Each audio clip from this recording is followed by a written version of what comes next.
بسم الله الرحمن الرحيم. السلام عليكم ورحمة الله وبركاته. Good evening all of you. أهلا بكم يا شباب في لقائنا اليوم، في لقائنا الثالث. أمس كان عندنا تركيز على مهارات الكتابة. اليوم بناخد نموذج اختبار كامل بداية من الاستماع وصولا إلى الكتابة إن شاء الله. في البداية خلونا نطمئن على جودة الصوت ووضوح الصوت معانا. If my voice is clear, write one please. If my voice is clear, write one please. Thank you رحمة. Thank you ملك. Thank you هبة. Thank you قبس. ممتاز، يعني صوت واضح مع الجميع. يلا نبدأ على طول مباشرة ونقول بسم الله. You are going to hear 5 people speaking. You are going to hear 5 people speaking. هنسمع 5 أشخاص بيتكلموا.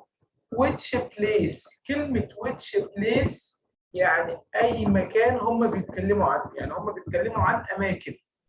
هم بيتكلموا عن أماكن. يا ترى إيه المكان اللي بيتكلموا عنه؟ Which place is he or she talking about؟ الكلمات اللي موجودة عندنا أو الأماكن اللي موجودة عندنا. نمبر 1 beach. كلمة beach بمعنى شاطئ. نمبر 2 aquarium. يا ترى كلمة aquarium يعني إيه؟ What's the meaning of aquarium؟ حوض مائي. Excellent. حوض مائي. Museum. What's the meaning of museum؟ متحف. Excellent. متحف. متحف، ما شاء الله عليكم. Book fair. مكتبة. مهرجان كتب. معرض الكتاب. Book fair يعني معرض الكتاب.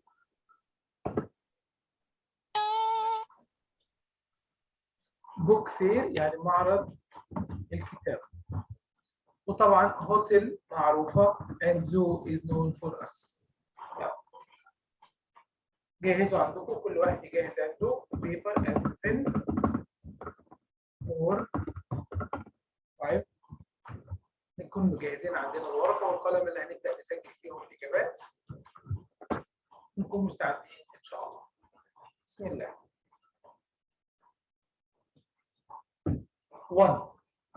1 You are going to hear 5 people speaking. Which place is he talking about or she talking about?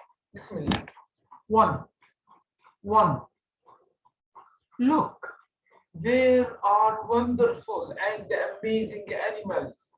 But how much do you think it costs to enter and see these amazing animals?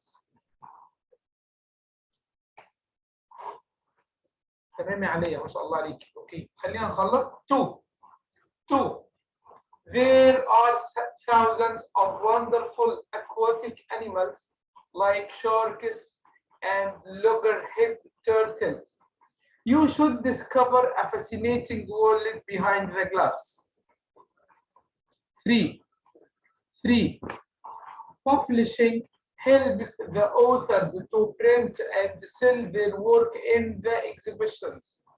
Also, you can find lots of stories, videos, CDs, cassettes, etc. 4 Can I fill the form to stay in a room for 2 nights? I would like to have a 24-hour phone line if possible at this room, please. 5 It is a nice weather here, said Mom. You can collect many seashells and swim. Also, there is a chance to take fabulous photos. Now, listen again and check your answers. 1 Look, there are wonderful and amazing animals. But how much do you think it costs to enter and see these amazing animals? 2 There are thousands of wonderful aquatic animals like sharks and loggerhead turtles. You should discover a fascinating world behind the glass. 3 Publishing helps the authors to print and sell their work in the exhibitions. Also, you can find lots of stories, videos, CDs, cassettes, etc. 4. Can I fill the form to stay in a room for 2 nights? I'd like to have a 24-hour phone line if possible at this room, please. 5. It is a nice weather here, said Mom. You can collect mini seashells and swim. Also, there is a chance to take fabulous photos. Now, we finished listening on. Let me collect your answers for listening on. Bismillah. طيب ممكن نكتب الإجابات بالترتيب. ممكن نكتب الإجابات.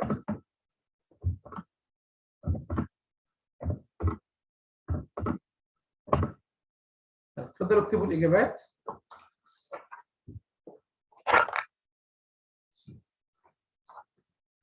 طيب نكتبهم في رسالة واحدة عشان أقول لكم الدرجة. عشان كل واحد أقول له على الدرجة بتاعته. في رسالة واحدة عشان كل واحد أقول له على الدرجة بتاعته.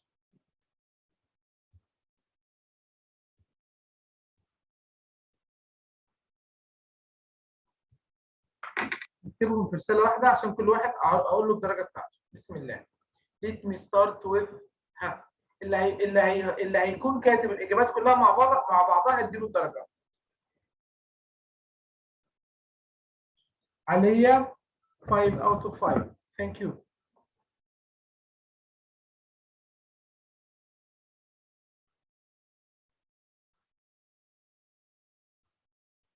رحمة excellent 5 out of 5. 5 من 5.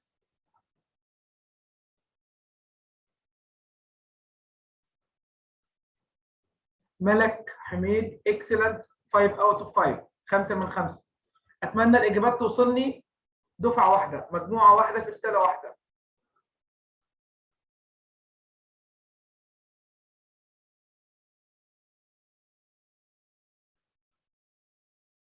ملك الكندي 4 من 5. راجعي رقم 2.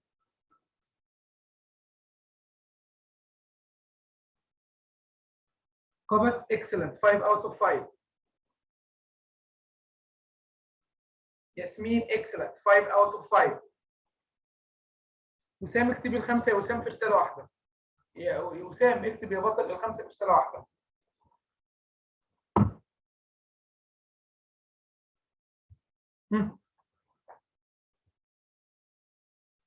اكتب الخمسة يا وسام في رسالة واحدة.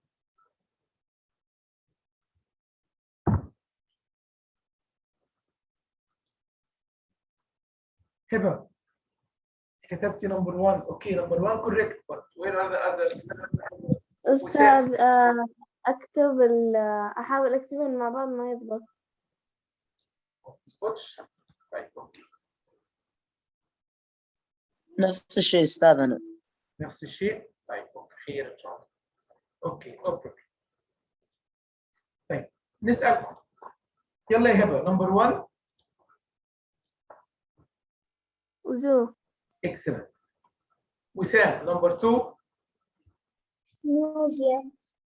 no. وسام نمبر 2. ميوزيوم. no. نمبر 2 aquarium.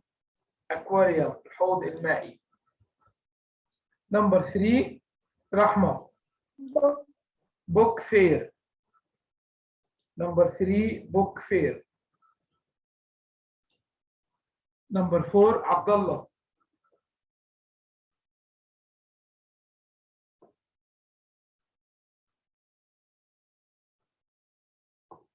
ملك الكندي. هوتيل. excellent hotel. نمبر 5 علي سعيد. beach. beach. very good thank you. Now let's go to listening 2.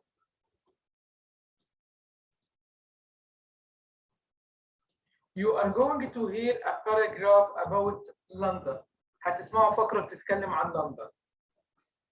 Listen and answer these questions using short answers باستخدام إجابات مختصرة أو إجابات قصيرة. Question number 1. What is the population of London? كلمة population يعني سكان لندن. سكان. يعني محتاجين نعرف عدد السكان. عدد السكان. What is the name of the famous river? كلمة famous يعني مشهور وكلمة river يعني نهر. What is the name of the famous river in London?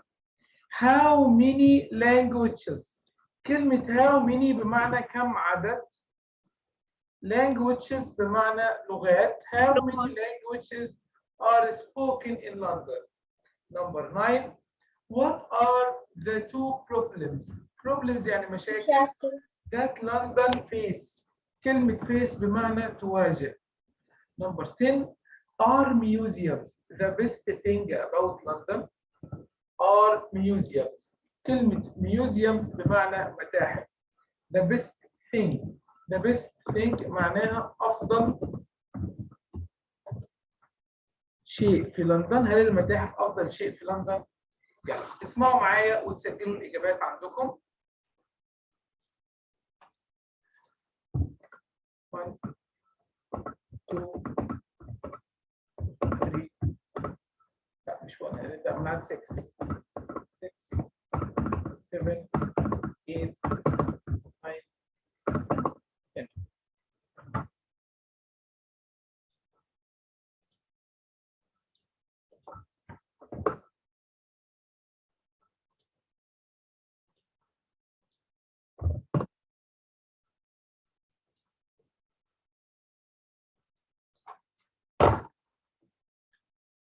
Now listen for the first time.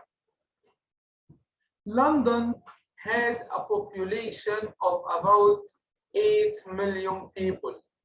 It is located in Britain. There are more than 300 spoken languages. It lies on the river Thames. London is famous for many things. Tourists come from all over the world to visit its historic buildings, such as Buckingham Palace, the Houses of Parliament, and the famous clock Big Ben. They come to visit its theaters, museums, and shops, such as Harrods. Like many big cities, London has problems with traffic and pollution. The air is not clean, but it is cleaner than it was 100 years ago. The best thing about London is the parks. Now, listen again and check your answers. نسمع للمرة الثانية ونتأكد من إجابتنا. London has a population of about 8 million people. It is located in Britain. There are more than 300 spoken languages. It lies on the river Thames. London is famous for many things. Tourists come from all over the world to visit its historic buildings, such as Buckingham Palace, the Houses of Parliament, and the famous clock Big Ben. They come to visit its theaters, museums, and shops, such as Harrods. Like many big cities, London has problems with traffic and pollution. The air is not clean, but it is cleaner than it was 100 years ago. The best thing about London is the parks. Now we finished listening. Let me collect your answers. نشوف إجابات الشباب. Question number 1. What is the population of London? Let me ask هبة. Me teacher. يلا يا هبة. 8 million. 8 million. Excellent. 8 million. 8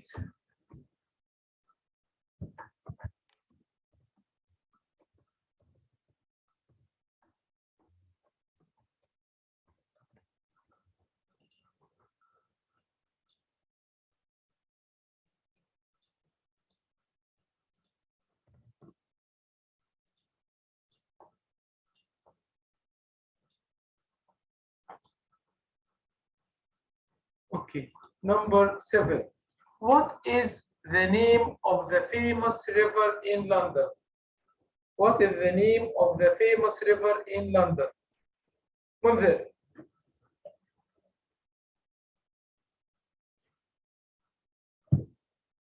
Yasmin. River Thames. Excellent. The river Thames. Very good. Excellent. Thank you. Number 8. How many languages are spoken in London? How many languages are spoken in London? Abdullah. Me teacher. Abdullah. 300. More than 300. أكثر من 300. أوكي؟ طب لو حد كتب 300 إجابته أيضا صح 100%. Number 9.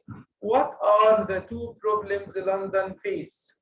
What are the two problems London face? Me teacher. Me. طيب let me ask Wissam. Wissam. Not clearing. Not okay. You couldn't get it. Rahma. Traffic and pollution. Excellent. Traffic and pollution. Thank you. Traffic يعني حركة السير والمرور. Pollution اللي هو التلوث. Last question.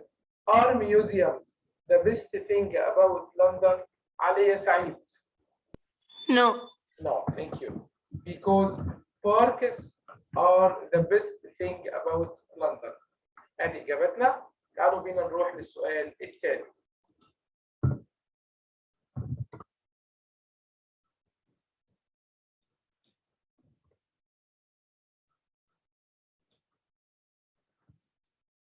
السؤال التالي بيكون عندي كلمة ليها تعريف وكلمة متوظفة في جملة وبيكون مطلوب مننا إن إحنا نكتب الجملة دي الكلمة دي هي إيه بنعرفها ونكتبها. Number 1. To make or do something. Make or do something. لا wait. Make or do something يعني يصنع شيء أو يعمل شيء. عمان pottery and silver minting. يعني ينتج أو يصنع. عبد الله. Produce. تمام يا رحمة إجابتك صح يا رحمة. عبد الله give me the answer again.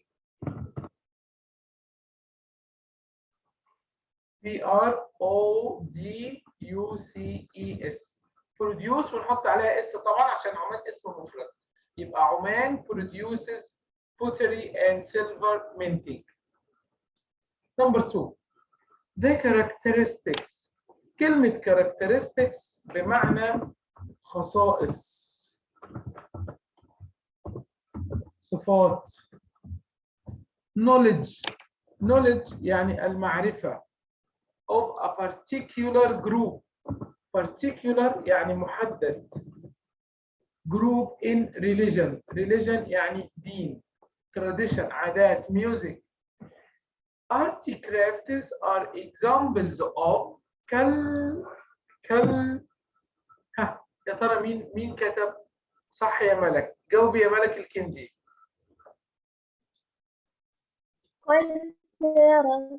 culture. C-U-L-T-U-R-E. culture. C-U-L-T-U-R-E. culture بمعنى ثقافة. culture بمعنى ثقافة. C-U-L-T-U-R-E. وهنا produces. P-R-O-D-U-C-E-S. Number 3. not clean. Number 3. not clean. تمام يا عليا. اوكي. Your legs are so. You should wash them. Me teacher. يلا me teacher. يلا يا رحمة قولي. Dirty. Excellent. dirty. dirty يعني قذر أو غير نظيف. dirty. D-I-R-T-Y. Thank you. A doctor who takes care of people's teeth. كلمة teeth بمعنى أسنان. I like to visit my ياسمين، جاوبي ياسمين. dentist. Excellent. D-E-N-T-I-S-T. يبقى D-E-N-T-I-S-T بمعنى طبيب أسنان. Number 5. Speaking in a strong voice. Strong voice يعني صوت قوي. Please speak. I will ask عليا. Please speak. اتكلم بصوت مرتفع. Loudly. L-O-U-D-L-Y.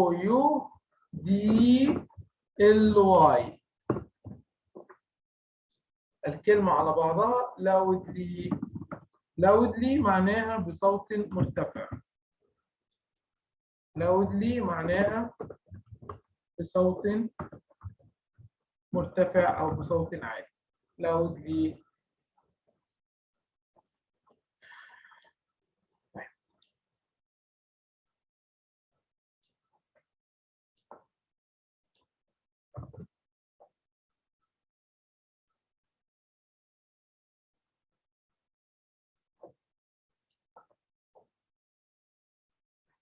هذا السؤال يا شباب بنقرأ الكلمات الأول اللي موجودة في الاختيارات وبعدين نروح للفقرة، ومع كل فراغ أرجع للكلمات. الكلمات اللي موجودة عندنا هي بتعتمد على القواعد، ما بيكونش فيها صعوبة في الكلمات.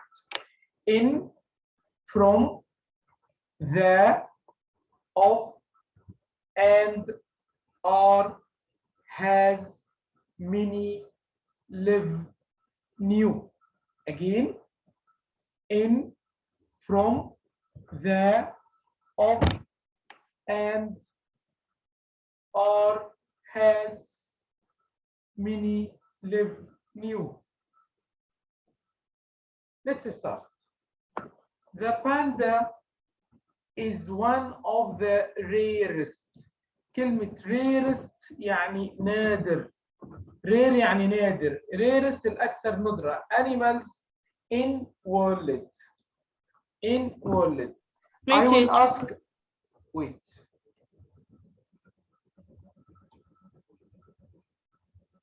في شباب ما شاركوا معانا بنديهم الفرصة. ملك حميد. Yes, teacher. نكتب ايه في الفراغ ده؟ number 6. What to write? In the world. Excellent. In the world. Pandas يبقى the is number 1.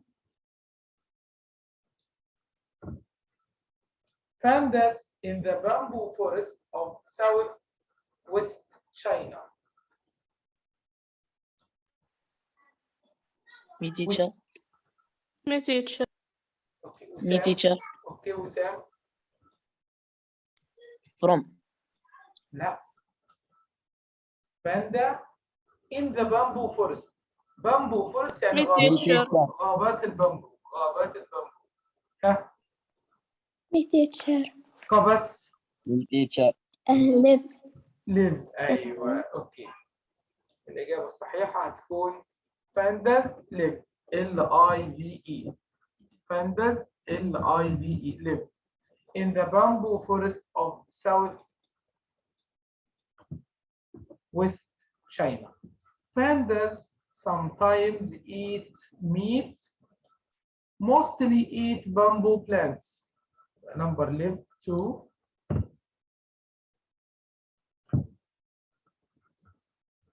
Pandas. Me teacher. Sometimes eat meat. Mostly كلمة mostly يعني غالبا. أكتب لكم معناها الأول. Mostly بمعنى غالبا. Eat bamboo plants. يا ترى الإجابة الصح في هذا السؤال؟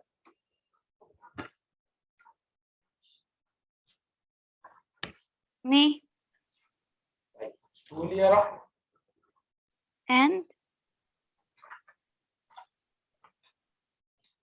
يا رحمة. and mostly eat mostly يعني غالبا eat bamboo plants. أو we can write and.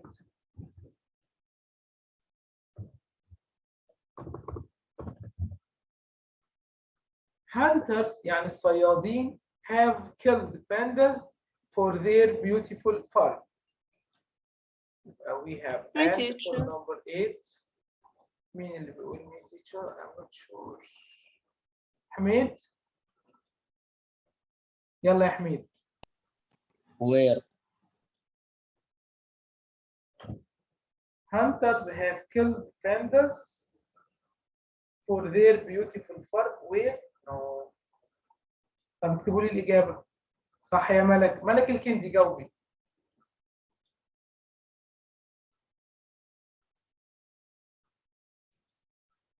مين؟ مان. اوكي. يبقى هنا هنقول طيب لحظة لحظة يا ولاد بس عشان أطلع القائمة بتاعت الأسامي.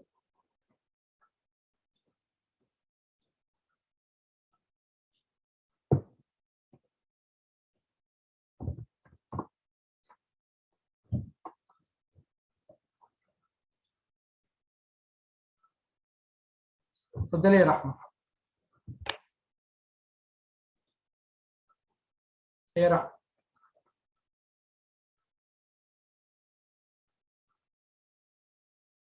ياسمين.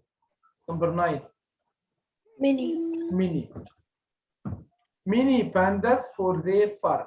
So the Chinese government. كلمة government بمعنى حكومة. كلمة government بمعنى حكومة. الحكومة الصينية started to work hard to save the pandas. Me teacher. Me teacher. اتفضلي يا قبس. Has. excellent. has صح.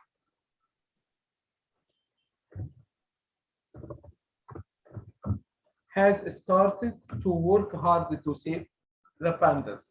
has is number 10. نعلم على الإجابات بتاعتنا قبل ما ننتقل للسؤال الثاني. So number 1 the, number 6 the, number 7 live, number 8 and, number 9 many, and number 10 has.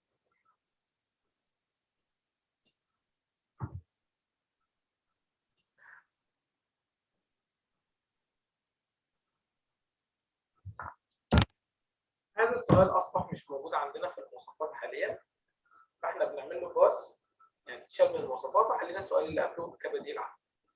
هذا السؤال جدا جميل ونقدر نحصل فيه الدرجه النهائيه ان شاء الله لانه سؤال سهل كده ودرجته مضمونه. We have some pictures. عندنا شويه صور. اوكي. نمبر 1 رحمه ولك الميكروفون.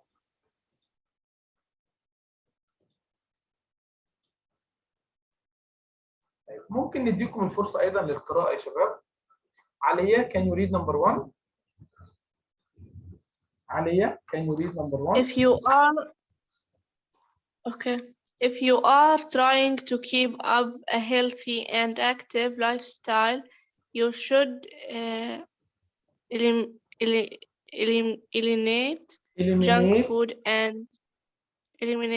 junk food from your diet. Okay, very good. E. Excellent. Correct answer. كلمة eliminate يعني يمحو أو يزيل. Excellent. Thank you. منذر. Number 2.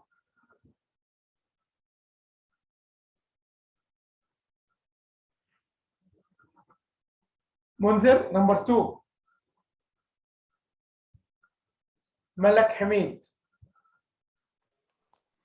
Swear the great ships in a great film and has a Oscar. Okay. Has an Oscar. It's provides a record of shipbuilding. F. Excellent. Number 2 F. Thank you. Excellent. Number 3 هبة.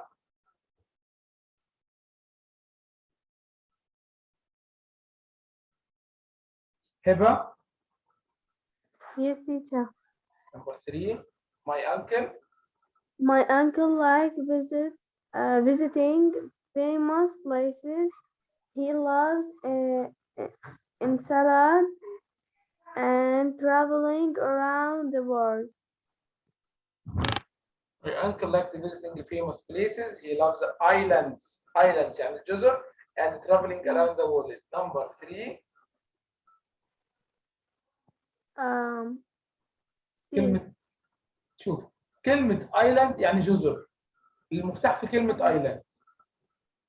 C. Number C. يبقى number 3 C. Number 4 ملك الكندي. Tourists like to visit some countries which have a culture and famous mountains. which have ancient civilization and famous monuments.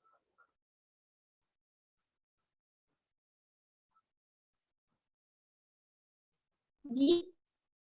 Excellent. D. It is correct. Your answer is correct. تعالوا نشوف أهم معاني الكلمات اللي كانت موجودة يا شباب.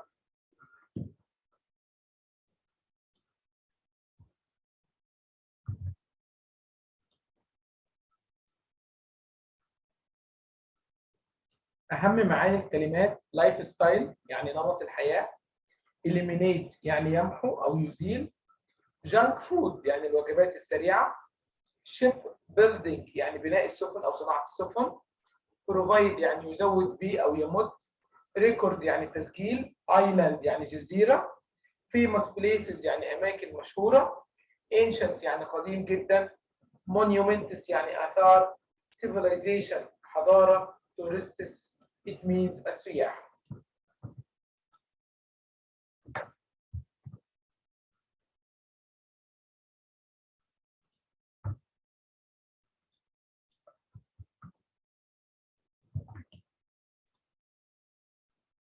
One minute.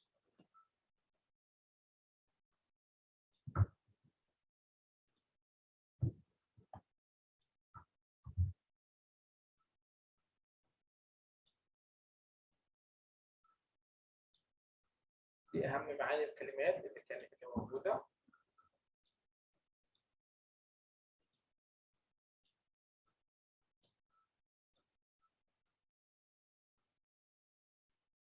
في عندنا reading 2 الفقرة الثانية.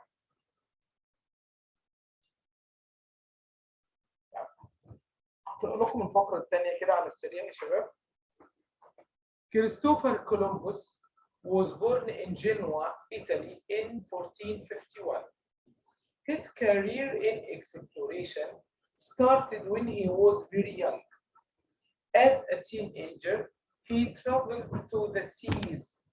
He appealed to the King of Portugal, France, and England to finance a westward trip to the Indies.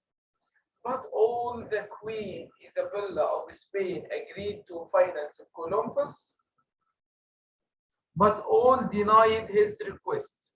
After 10 years of monumental efforts but fruitless, King Ferdinand and Queen Isabella of Spain agreed to finance Columbus in the hopes of acquiring great wealth. On August 3, 1492, Columbus and the 3 ships, the Nina, Pinta, and Santa Maria, left Palos, Spain, and headed westward. After stopping in the Canary Islands off the coast of Africa, Columbus' ships hit the open seas. The trip was long and hard. The crew was afraid of sea monsters. After 2 months, on October 12, the land was finally sighted, one of the Bahama Islands. He named the land San Salvador. he named the native people he saw Indians. He died with the belief that he had found the shortcut to the Indies. Soon, however, other explorers and nations understood the importance of his discoveries. Columbus' discoveries set the stage for the age of exploration, one of the most fascinating times in the world history. Christopher Columbus made one of the greatest discoveries in the history of the world, North America. Today, we celebrate Columbus Day in October to commemorate his discoveries. Okay, about Christopher Columbus, reading about this famous explorer. Let's go to question number 1. Question number 1. قبس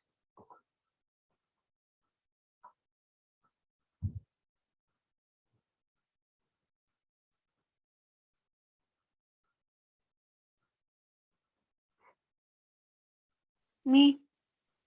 قبس, you are not ready. Rahma. Explorer. Christopher Columbus was explorer. Very good. Excellent. كلمة explorer يا شباب بمعنى مستكشف. أيوة. كلمة explorer بمعنى مستكشف. وعندي كلمة engineer, it means مهندس. And we have actor بمعنى ممثل. Thank you. Very good. عبد الله, number 6. عبد الله. اتفضل. He traveled across the seas when he was He traveled across the seas when he was teenager, old, young. Okay? He traveled across the sea when he was teenager, old, young. هذه الفقرة.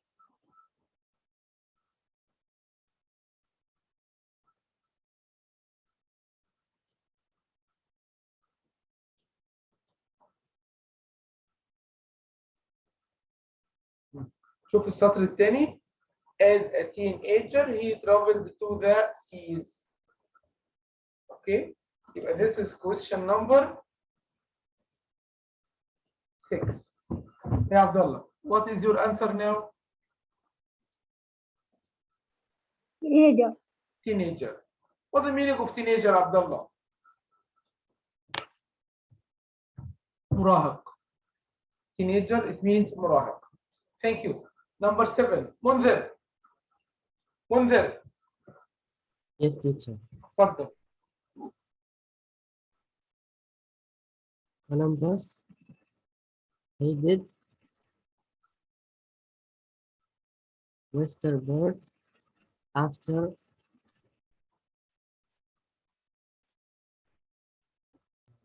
years. Columbus headed يعني اتجه. Columbus headed يعني اتجه بناحية westward الغرب. After years 25 years 41 years 33 years. Go to the text.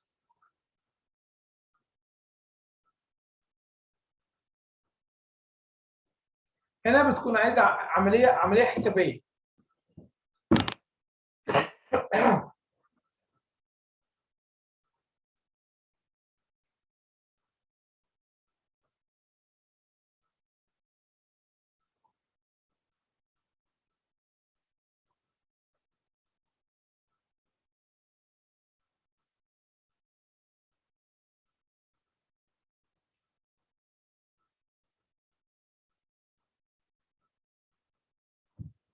طيب يا بطل.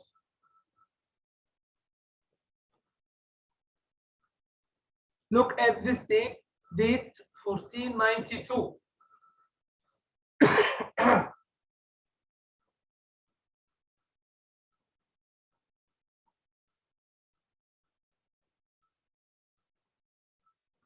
And look at this date, 1451.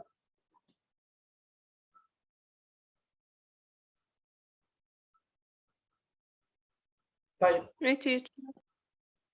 مين اللي بيقول مي تيتشر؟ عليا، اتفضلي يا عليا. يبقى احنا هنقول 41. 1492 minus 1451 equals 41. عملية حسابية بنحسبها عشان نطلع الناتج، مش شرط يكون الناتج موجود بشكل مباشر. يبقى we are going to choose 31. Thank you علي. حميد number 8. حميد number 8.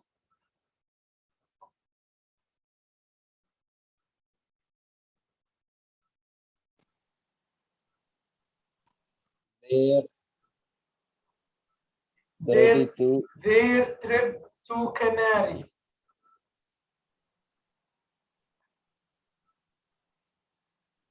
attend Their trip to Canary Islands. يعني جزر الكناري. كلمة islands يعني جزر. Was difficult, was enjoyable ممتعة, was short كانت قصيرة. Which one؟ في الفقرة ذكر لنا كلمة بتساوي كلمة difficult.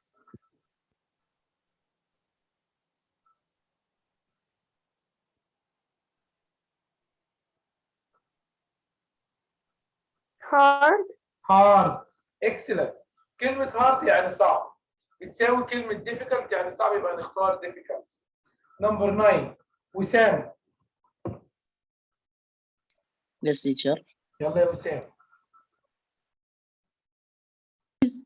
He is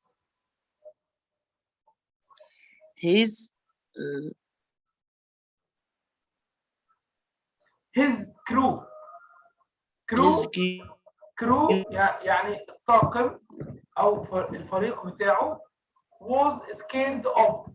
scared of it means خائف من. scared of خائف من.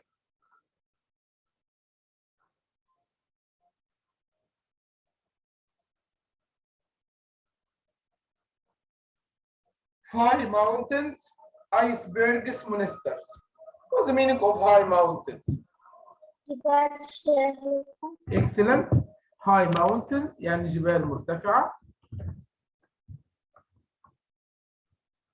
icebergs. كلمة iceberg يعني جبال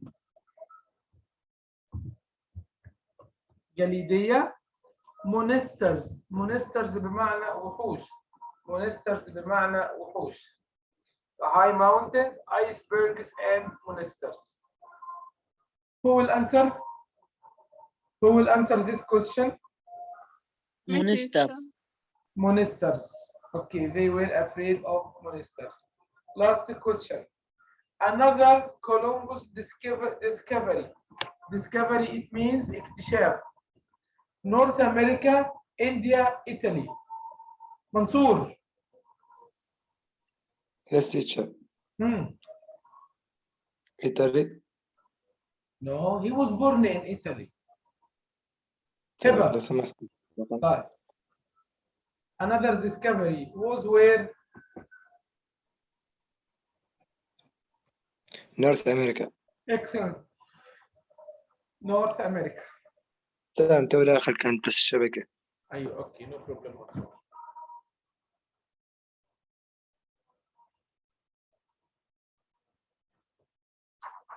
يلا السؤال اللي بعد كده يا شباب، ده سؤال احنا اتدربنا على كتابته بالامس. عندنا you are going to write about a famous photographer called Ansel Adams. About a famous photographer called Ansel Adams. مطلوب مننا نستخدم هذه المعلومات في كتابة فقرة. امس اتدربنا عليها كتير. يلا اتفضلوا ابدأوا كتابة على الشات. اتفضل نبدأ كتابة على الشات.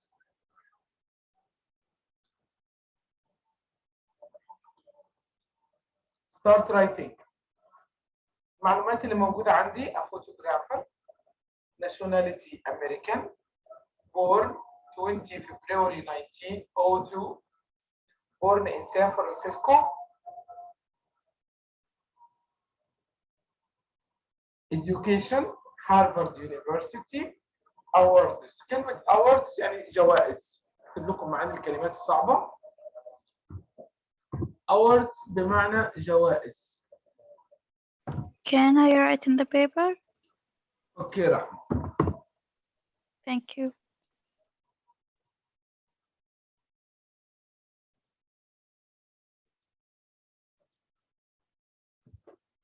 education يعني التعليم. اتفضلوا اكتبوا يا شباب الموضوع وارسلوا. اوكي. هارفارد يونيفرسيتي ده اسم الجامعة طبعا. nationality it means جنسية. photographer it means مصور. اتفضل. I am waiting for your answers. ممكن نعمل لها تايم كمان.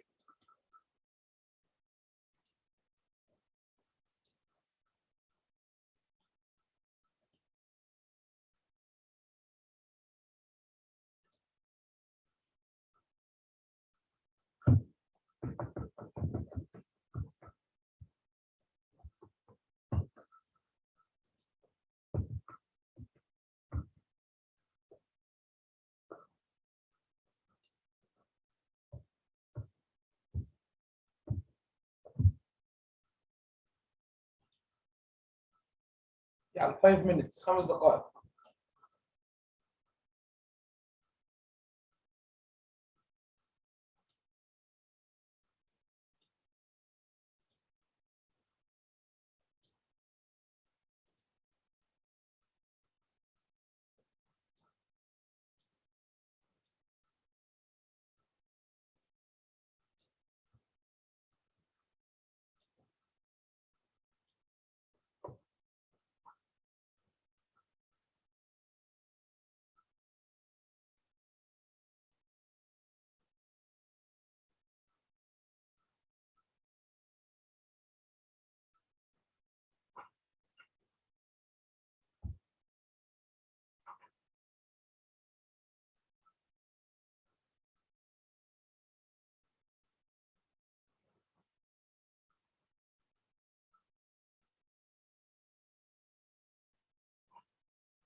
I finished. اوكي رحمة finished. اوكي ريد رحمة. بما ان انت كاتبة طرق خارجية you can read. I am going to write about a photographer called Ansar Ahmed. He was American national. He was a famous photographer in America. He was born in 20 February in 1092 in San Francisco. He he uh, studied in Harvard University. He had got many words like conversion, Siren's award, and hospitable award. Uh, he did when he was 82 years old. Okay, very good. Thank you, Rahma. Very good. I am waiting. باقي دقيقة 1 minute.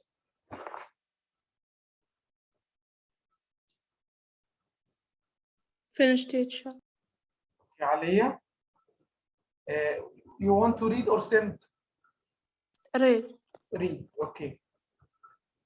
Ansel Adams was born on 20 of February in 1902 in San Francisco. He was a photographer. He had an American nationality. His education was in Harvard University. He got an award such as Conservation Conservation Service Award. Award and Hasblad Award he did when he was 82. 82. Excellent. ما شاء الله. Very good. Thank you. Excellent.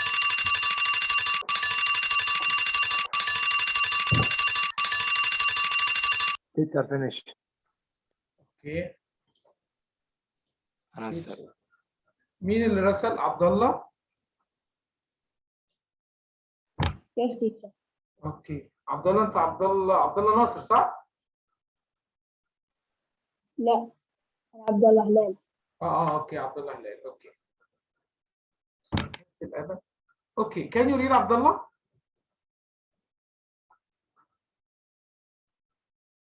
Finish, teacher. I send it. Okay, I am reading. Now I have Abdullah and I have Malak. I have Yasmin. You can send Mansour. طيب اقرأوا. Sorry, ارسلوا. Send Abdullah. Ansel Adams was a famous photographer. He was American. He was born on 20th February. Okay, so he studied at Harvard University. He was awarded the Conversation Service Award and the Hasselblad Award. He died at the age of excellent Abdullah. ما شاء الله عليك. Very good. Malak Al-Kindi. Ansel Adams was a famous photographer. He was American. He was born on. He studied at. He was awarded the Conversation. He died at the age of 82. Okay, very good. I am writing about a photographer, about a famous photographer called Ansel Adams. His nationality is American. He was born on ده ياسمين اللي أنا بقرأ عنها. His education was in Harvard University. His awards were Conservation Service Award. Excellent. تمام. منصور أنت خلصت. وين اللي رسلته؟ في الواتساب أستاذ. في الواتساب. أوكي.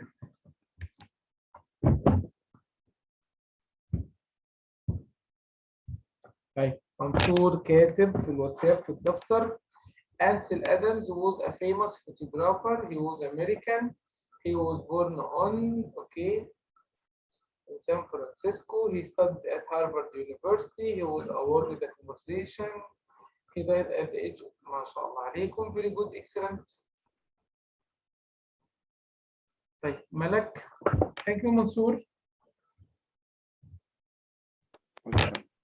I am writing about Ansel Adams. Is a photographer. His nationality is American and he born. لا نقول he was born. ولما يكون في تاريخ نستخدم on يا ملك. He learned university award. He won a lot of awards like conservation service awards. ما شاء الله عليك. والله مستوانا جيد ما شاء الله في الكتابة. طيب تعالوا نكتب كده الإجابة. أنا يعني الإجابة اللي هكتبها ما راح تختلف كتير عن كثير من الإجابات اللي وصلتني.